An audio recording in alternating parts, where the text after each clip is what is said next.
Welcome to the Chief Endurance Officer Podcast. I'm your host, Greg McDonough.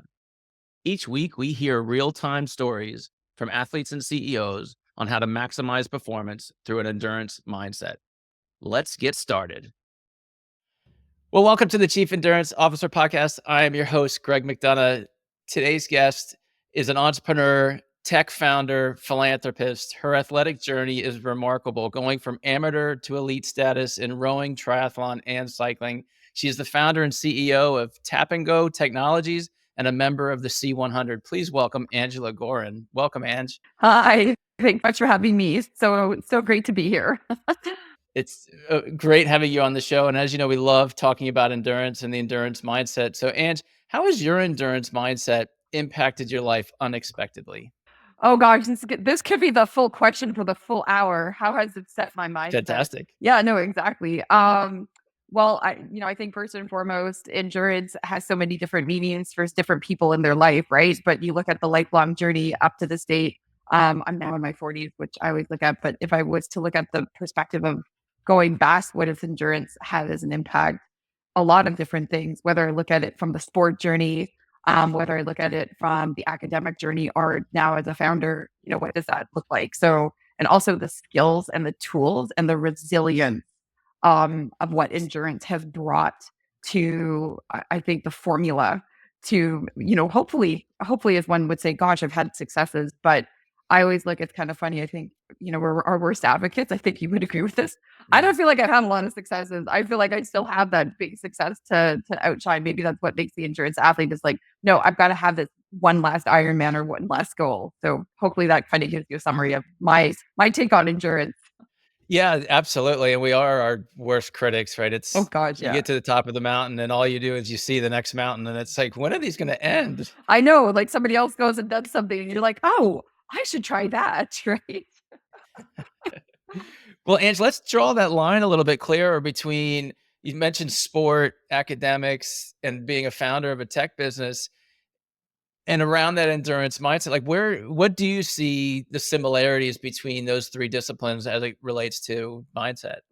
Yeah, my God. You know what? I think that there's definitely a few key ingredients. At least my personal take on that is resilience is one of them, but I think the word perseverance and determination also fit into that formula. And it's and whether you want to put, I always say the power of peace, purpose, and passion. Anybody that knows me, especially when I go and do any form of talks, especially to younger people, I love working with youth. That's my philanthropic arm is really what drives me is that passion and purpose. And I think if I could equate to the endurance of putting in that perseverance, determination, resilience, but then adding that wonderful purpose and passion to that formula, the why, right? If we go and look and like Tim Ferriss, 4 Hour Work Week, you think about all these great people that have written about, you have to find your why. But, I add that to kind of the mixture. And I think that's what's made it from an endurance scale is realizing and I don't know where it came in, to be honest. Realizing at a certain stage, there's short term and there's long term success. I don't know what your take is on that, but the endurance piece, endurance is not something that happens in the short, right? It's something that you have to have patience, you have to have trust in yourself, you have to have belief in yourself, and you have to have others believe in you. And I think that comes into play with sport, business, studying for academics. You have to set that mindset. Like, I always go back to university when I'm talking to post-secondary students. There's that attainable goal, just like training to win a race or go to a certain event. It's like, hey, I'm going to go and do my undergrad. That's a 4-year program. I don't expect to be the best student in my first year. I've just left home. I'm facing new challenges as a young adult in society. So I always kind of take these pressures, or at least I hope, pass on that word of like, gosh, like I wish somebody told me what I'm sharing with you when I was 18, 19 and leaving home to think that, gosh, like first, second year is not the end of the journey. It's actually just the beginning of what could be, post-secondary to a master's or a PhD, which could add another 8 years onto your life, right? So endurance has its realm in, I think, all spaces. And luckily, I think I figured that out earlier on. I'll take that as a gift because of having great mentors, and I've disciplined myself to apply that as a tool to other verticals in my life. It's so very well said. And I'd love to dig in a little bit deeper on your athletic journey, like going from an amateur to elite and over many different disciplines. Give the audience some sense of sort of where that was born. What did you start with? Was it rowing, then triathlon, then cycling, or vice versa? Yeah. Or give us a sense of because we're talking about perseverance and long term success. Yeah, no, for sure, definitely. I think it's so funny. The more obviously now meeting and speaking and working with a ton of professional athletes, ones that I would attain to, gosh, like NBA players, NFL players. My gosh, I look at my success in the sport and what equates to my endurance is I think the love that I have for the game. And that was something that came at an early age, and I feel so fortunate that I had a very supportive family. I grew up in a single family home. My mom was and still is one of my best friends, as well as my brother. And I just think the support network that I had around me, but it was that ability to just say, hey, go, you're really good. You should go play and you should continue to try at this. And I think that's what, honestly, it was that lack of, not the lack of, but the, yeah, the creation of being able to be like supported and going out and not worrying about failure. And when I did, it wasn't failure. It was kind of like, yeah, and get back up and get out there again. So rowing, you're right. Like as you kind of explained, my kind of career in sport, obviously equate to post-secondary, but before that, high school, I was always active. I started at a very young age. We had kind of a rule in our household that was, hey, as long as you kept your grades up, you could play any sport that you wanted or participate in an arts. You had to choose one. It's not like you had to do a lot, but cross country running and field hockey were kind of my early days, to be honest. And I did really well. Was on the provincial team in British Columbia, grew up out west in Canada. And it was really funny. I look back now and I think, gosh, like I went to this incredible school in grade 12. And for those that don't know Brentwood College, it is a private school. And I had honestly, the fortunate opportunity to go there on a scholarship in my grade 12 year, after being a Rotary Exchange student. And it changed my life. Like going to Brentwood, I had this sense of maturity. You were not treated like you were a young person. You were really valued for what your strengths were. And you were not disciplined on what your weaknesses were. You were encouraged to challenge yourself on those weaknesses, which was not what I saw when I was in the public school system. Not to say anything against the public school system, but that was for me. I was a very, I'm not going to say special, but I learned different. And I think for me, when I went to Brentwood, they excelled me in the sport area. And then I had the support in the academics where I wasn't necessarily getting the grades, but hey, when they changed that, it worked. Like I was able to amplify my academics in a new way. But I got into rowing in my grade 12 year and the rest is kind of history. Like I fell into the sport. It was awesome. It's a beautiful sport. I have not done it. Lots of people ask me, oh, have you gone back to rowing? You're so passionate about talking about it. I honestly, after 2004, when I graduated from the University of Victoria, and that was the year of the Olympic Games, and I was training on the national team, but I didn't. There's a whole story there that could be a whole other podcast of what happened. But that's actually what got me into cycling. I had a very serious injury, and at that choice, or that kind of pivot in my life, I was also graduating from the University of Victoria in 2004 and had a great job to walk into. I decided, I was going to go on this healing journey a little bit. I didn't know it then like I know it now, but the bike found me and the rest is kind of history. I think any woman are man, I guess, but more so women that are listening to this, if you go back to 2004, you didn't see a lot of women competing at a high level in professional cycling. Let alone not a lot of people knew like the Tour de France unless you were really involved in the cycling world. So I think what's interesting is from rowing, sustaining an injury, graduating, and then kind of going through this journey where cycling was my rehabilitation. It was the only cardio that I could do. I had a bunch of, yeah, I had an injury that sustained me that I couldn't really do a lot of impact. So biking obviously reduces that. So indoor cycling became my best friend for a little while. And then the national cycling coach at the Pacific Sport Training Center, Hushang, shout out to him. Hushang came up and kind of convinced me that I should give it a go to be on the bike. And I tried track cycling and that kind of paved the future. Like, honestly, it's a funny story. Like, fell onto the bike, fell in love, had no idea you could race. Like, I used a bike to commute to university. I think, like so many people would think, it was like my mode of transportation. And when somebody said, oh, you could race on a bike, I thought, this is really this is badass and cool.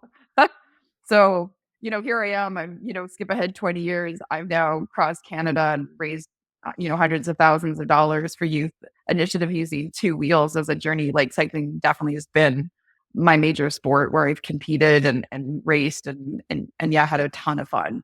So triathlon, that that came into the mix when I moved to Ottawa. If you want to ask me about that, I could tell you about my triathlon, my short stint in triathlon. I love it. I love it. Yeah, Um, my daughter last year got into rowing, and we're new high school, walking through orientation. A crew person walked up to her and said, "Hey, do you want to try it?" She said yes, and now it's her passion. It's crazy. lot. And what amazes me about rowing and a boat of eight is like watching these individuals all go full force in unison, like together, but also alone, right? And it's this just an incredible Yeah, feat to see, like where they were at the beginning of the season, where they end up at the end of the season. And again, it's a very individualistic sport because you're there pulling your own oar, but at exactly. the end of the day, you're counting on the person in front and behind you. Yeah, you have this whole it's a real team sport. It's kinda a lot of rowers, definitely, if anybody wants to Creek speak, Adam Creek was a former roommate and he was on the men's national team, at the same time I was, and, Adam and I've done a lot of stuff, and it was because of him that I ended up biking across Canada for the Canadian Wildlife Federation 11 years ago, and Adam's done a ton of talks, and it's exactly like what you just said. It's this motivation of taking it's such an individual sport, but it's so team oriented. Like you show up and you have a responsibility, whether you're in a four or a quad or an eight or a pair or a double, like you have to show up for those other people that are showing up every single day. And that Mhm. was drilled into us like from day one. It's like, hey, if you want to miss a practice, you're not letting yourself down. You're actually letting your crewmates down. And you really had this value. Like you all had to show up. And I think if there's one of these, I always kind of say the beauty of rowing is the silence that comes out of it. When I think of how much we've Mhm. done research on mental health and meditation, I can't I can't even explain it if you haven't rowed before, that experience of getting into a boat, getting onto a lake or onto the ocean. If you're rowing like at Brentwood, you get onto the ocean, but and it's a calm morning and the water's glass and there's not a sound out there other than your cocks that might be yelling at you because your head's not in the game. There's really like the only sound you hear is like this incredible gracefulness of like the women or the men that are working with you and breathing. And it's the same length. And when you start to move a boat efficiently, when you're not a novice, you're flying. Like it's just this incredible, experience to feel like you're flying across glass. And I can't, like, I still get shivers when I think about it because there is definitely beautiful mornings like that. And I think that's where, when I fell into cycling, I had that same experience of being able to, ride up some of these incredible mountains in Europe or bike down in California and you just get above the clouds and you have these moments that are just so tran- tranquil. Like they're just like tranquil yet Mm. let alone so hard because you're putting out so much effort, but the effort doesn't equate to what that is. And endurance comes into that, right? Like you have to be sustaining all of that along the same time. But I think there's a bliss in it. You, you're making my skin just tingle just thinking about that, the beauty of silence. Mhm. That's a great takeaway.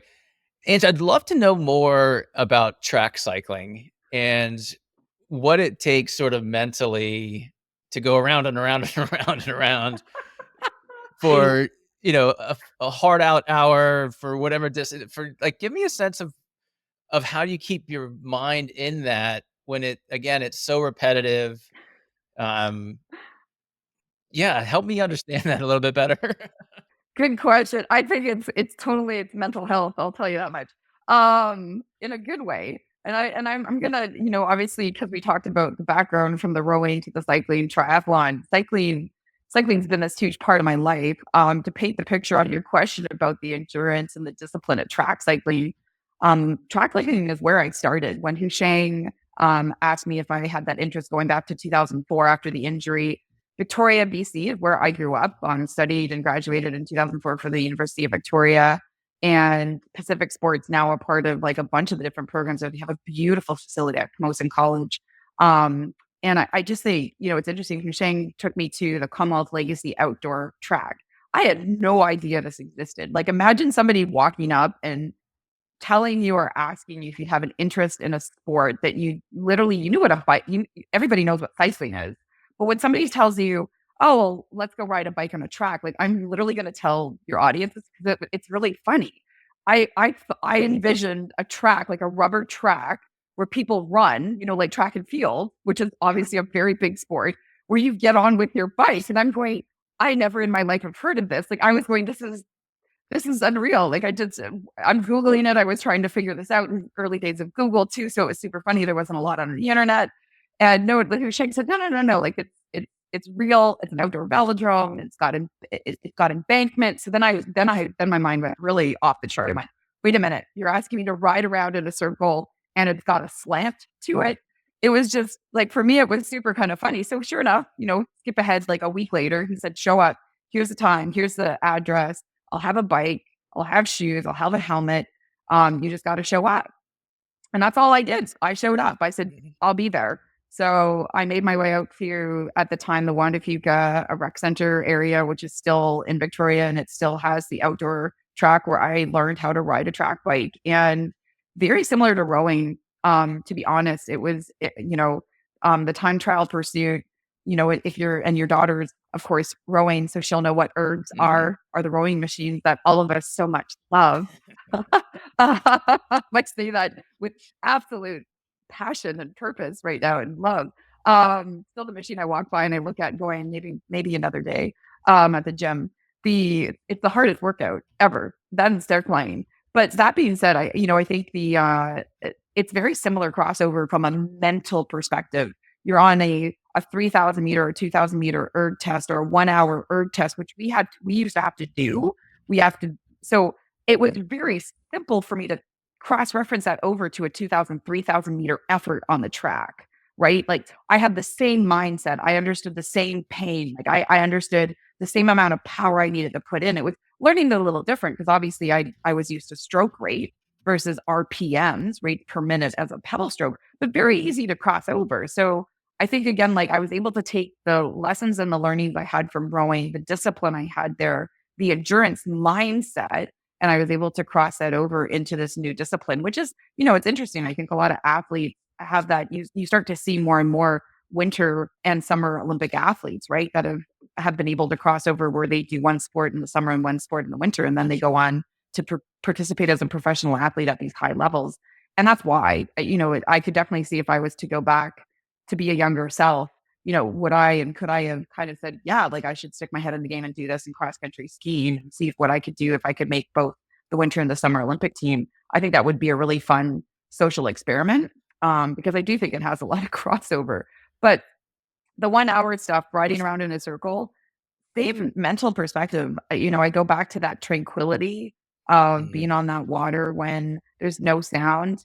When you're training and doing track training, like, you get to know the sound of your coach, who usually is on the sidelines, like at one of the areas on the track, and you're working on certain areas, like certain focuses. Now, my recent professional and my last professional effort was the UCI 1 hour, which I went out as somebody in her 40s to show. And also for Canada, an elite woman had not tried to do the 1 hour.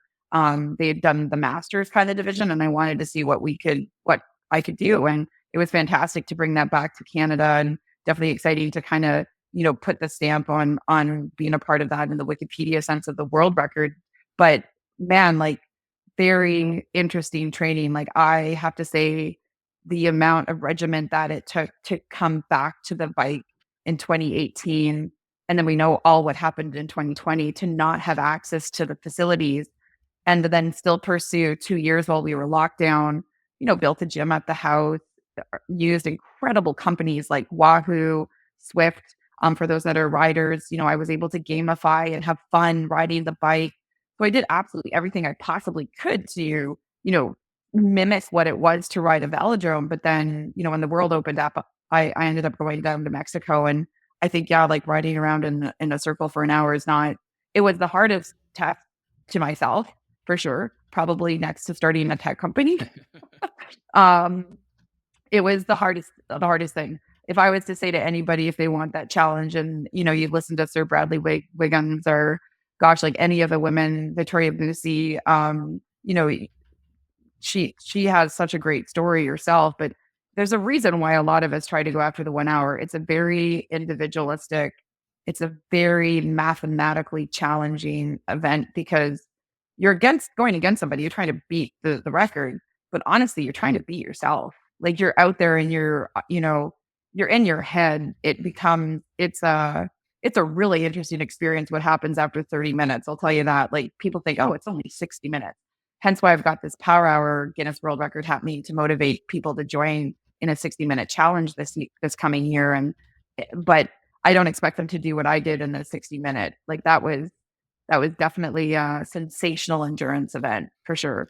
And I would imagine you're tracking yourself by what, 10-minute increments? Like, that you're on, off, have to push, pull back. Like, I know when I get into the water of an Ironman, I'm already thinking about what my finishing time is gonna Mhm. be, and it's silly because 'cause I've got, like, 14 more hours to to make a I've difference, been there. but I know what you're saying. right? Yeah. Yeah, no, hey, and I think that's interesting. That's a good sideways from a, triathlon life, right? When talk about endurance. So most people think about endurance as, hey, I got to go out there and I've got to do these events like the Ironmans and the Ultra Spartans and the ultra events to be classified an endurance athlete. That's not the case. Like, the 1 hour event is classified on the track as an endurance event. You're pedaling. For me, I was at a zone 3 threshold, but we worked over years at the Peak Center of Performance here in Ottawa, where we were doing VO2 and blood lactate tests every 8 to 10 weeks throughout the course of 4 years Mhm. to really maximize the performance level. I had to convert from a Ironman athlete to track cycling again, because I had done this stint when I moved to Ottawa, and that brings the triathlon endurance focus. Like, I love triathlon, and I've had a ton of people, even this past weekend when I was biking over the Thanksgiving weekend, people go, "Ooh, Ironman's coming to Ottawa. Are you going to do it?" And part of me kind of goes, "Oh, I should." But you and I know both damn well the amount of time and discipline it takes. It's more the time, right? And if you equate endurance to only time, then yeah, that Ironman has training for the 1 hour beat, but it's different. And I think that's what's really interesting. So yeah, I definitely I had a ton of fun getting ready for the 1 hour, but your mindset and what you have to focus on, it I can't even remember rowing being that hard. Like, I go back and I look at the discipline I had throughout the course of the pandemic and then afterwards, and I thought, man, if I had this much focus in my 20s when I was actually on the national team and doing stuff and trying to qualify to keep up, I feel like I could have gone a lot further. So it's interesting. I think that, in my mind, talk about endurance. Is endurance something like a fine wine that we get better at as we age? Is it something that we find the finesse and we understand what the endurance measurement for us is to peak at? I don't know, but I'm starting to believe that as I age, with grace, that the endurance becomes a part of the formula. I 100% believe that, and it's also part of our journey and a part of our learning, right? Like, what we thought was an endurance feat Mhm. 20 years ago, it's like, "Oh, man, I could have done that in my sleep now," Yeah. or, um so I gotta shift gears slightly and talk about your tech business. I'd love to learn more about, one, your entrepreneurial journey and how you sort of became the founder, CEO of this business, and then ultimately what it does. Yeah, no, I'll keep the beginning stories short and simple, but obviously for those that know me, I live in Ottawa, Ontario, Canada now. Obviously grew up on Vancouver Island as I mentioned earlier on, but I moved here in 2006 and I was working in government, which is typically what a lot of people do in Ottawa, just like the Washington D.C. of the state.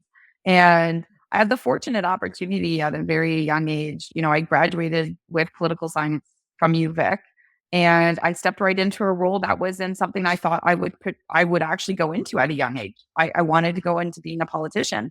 Aside from all the sports, I've always been somebody who absolutely loves working with kids and community and non for profits.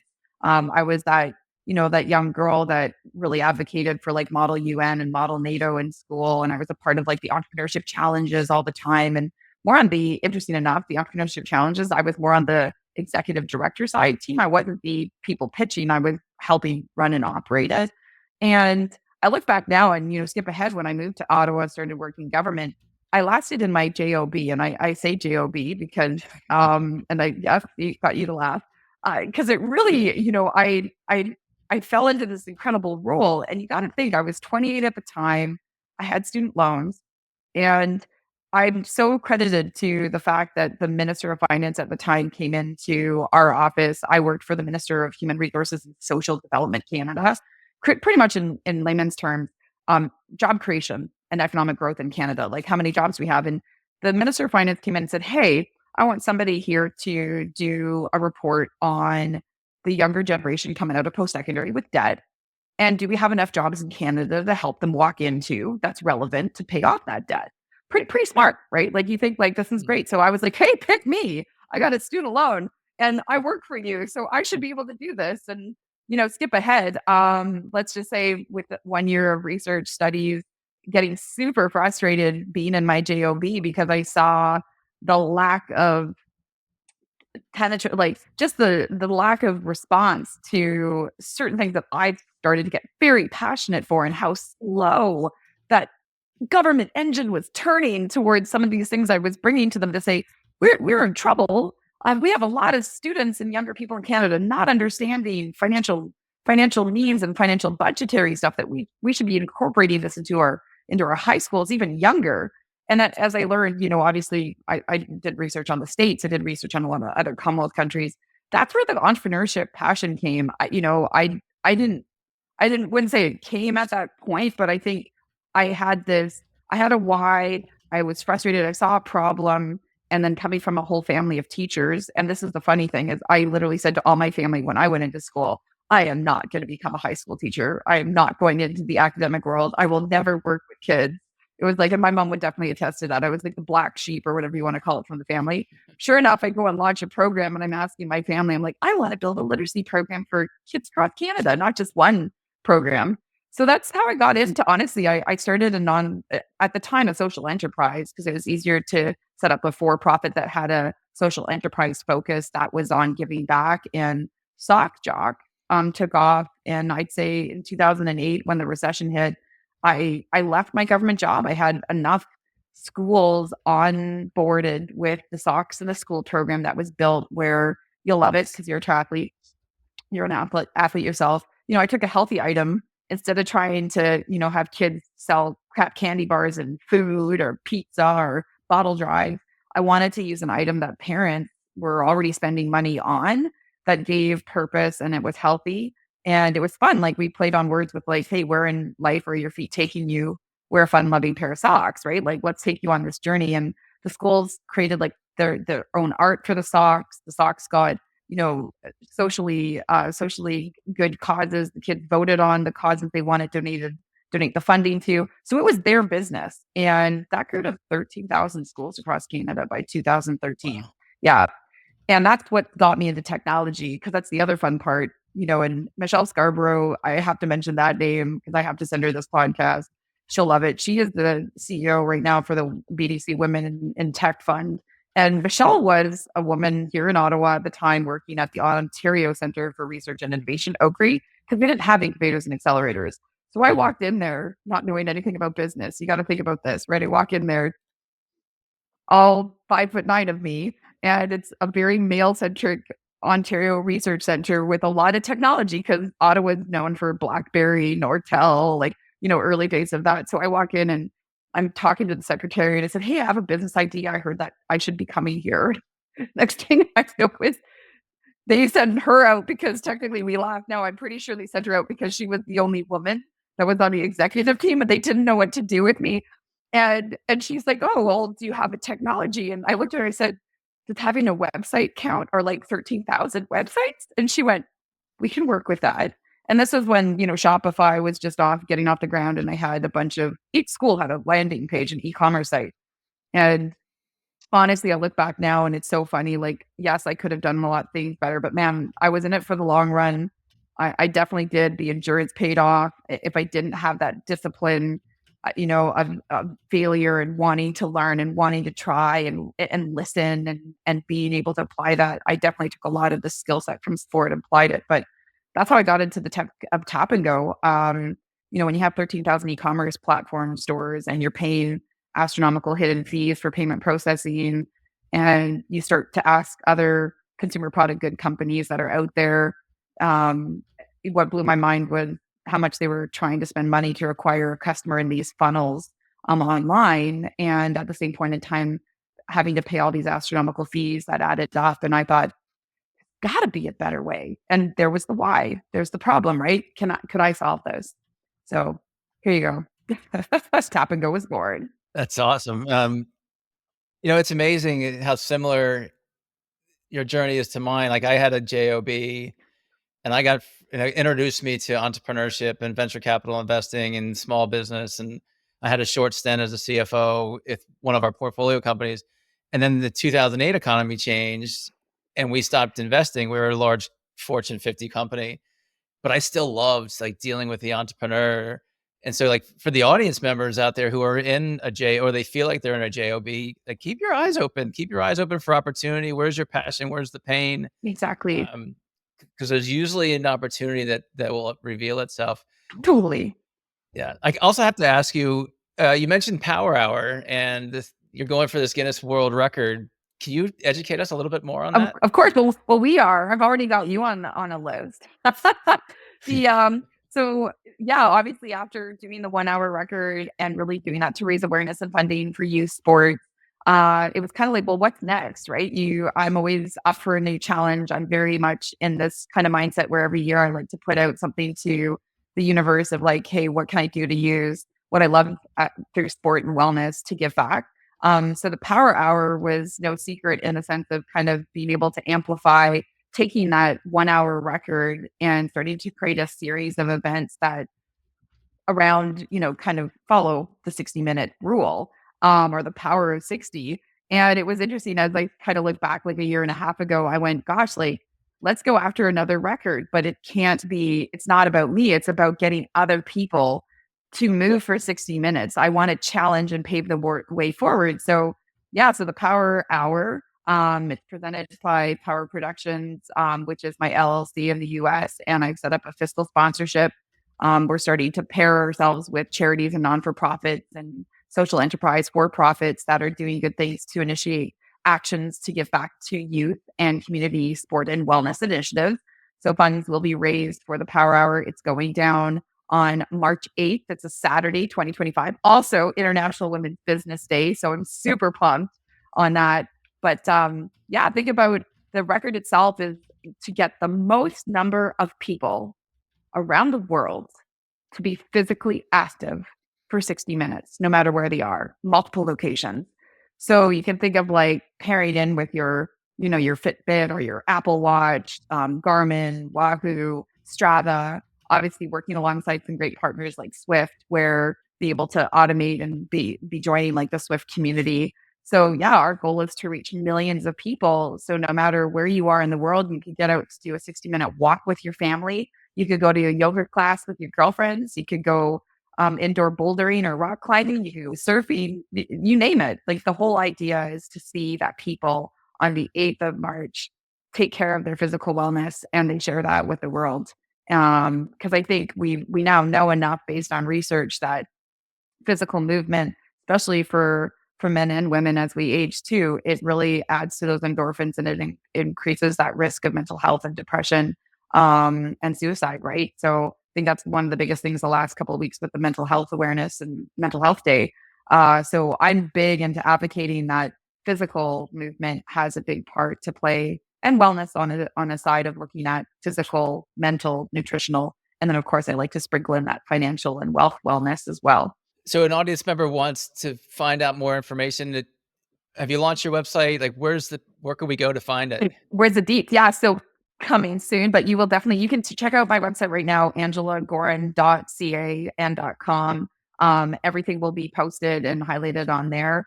we're anticipating launching the website on November the 1st, if not in the first week of November. So we're a few weeks away.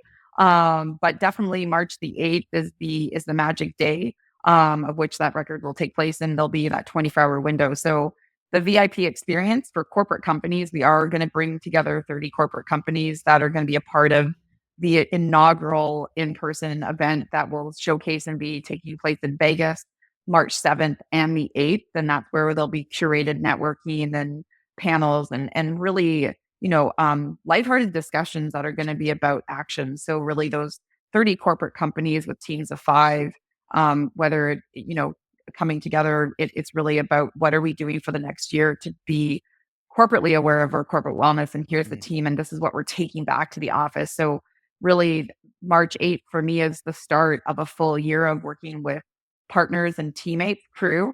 If you want to go back to the rowing reference or my Peloton, and really figuring out like what attacks we need to make a difference in the corporate office space, as we have seen a huge shift and a change, obviously, since the pandemic. And I want to be a part of that. So I think that's my next phase between kind of now and the next 5 years. I want to be able to amplify building that out and starting to put some funding into initiatives that I think need some support. That's fantastic. Thanks. Audience member wants to get in touch with you. What's your social media platform of choice? Heck yeah. Instagram, I'm super on there. I'm obviously reachable. LinkedIn as well. So I always kind of say LinkedIn for professionals. So if you're a corporate company or you're somebody that's interested in getting in touch, learning a little bit more about getting involved, LinkedIn's a great way. But obviously on Instagram, I'm Angela Goran 99, going back to my favorite hockey player back in the day. So Wayne Gretzky. So all that to be said, easy to follow up, and I definitely respond within like that 24 to 48 hours to people. So yeah, That's awesome. And we'll include those in our show notes. perfect. And my favorite hockey players, chasing your favorite hockey players, total goals. But that's another podcast. And it's been fantastic having you on the show. I really love this notion and this effort you're putting into motion and movement and getting people active, because it is a huge benefit, long term, short term, for our children, for our community. So, audience members, please lean into this. Please like this show. Please share it with your community.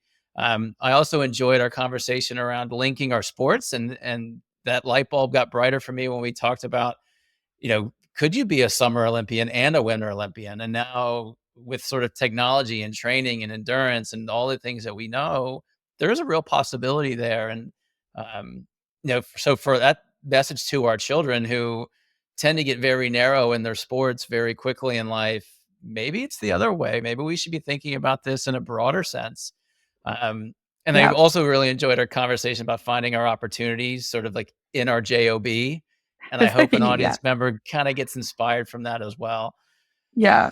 No, I was going to say that exactly. Get inspired from it. Figure out if you can figure out your why or a little bit more of what your purpose is that makes you happy. It pays off for sure. Yeah, absolutely. And then finally, you mentioned just showing up, right? Just how you kind of got into many of your endeavors. It's just, hey, I got into cycling because I showed up. This coach said, come tomorrow, and I was there. Again, another great lesson. So thank you, Yeah. Ange, for your time today. I can't wait to hear and see the impact this show has had on our community. No, thank you so much for having me, Greg. This was a great pleasure, and I look forward to hearing from your audience. I'm delighted and look forward to sharing this with many in my network as well. Thank you for tuning in to the Chief Endurance Officer podcast. To hear more inspiring stories and strategies around the endurance mindset, be sure to subscribe below or visit us at chiefenduranceofficer.com. Until next time, keep pushing those limits.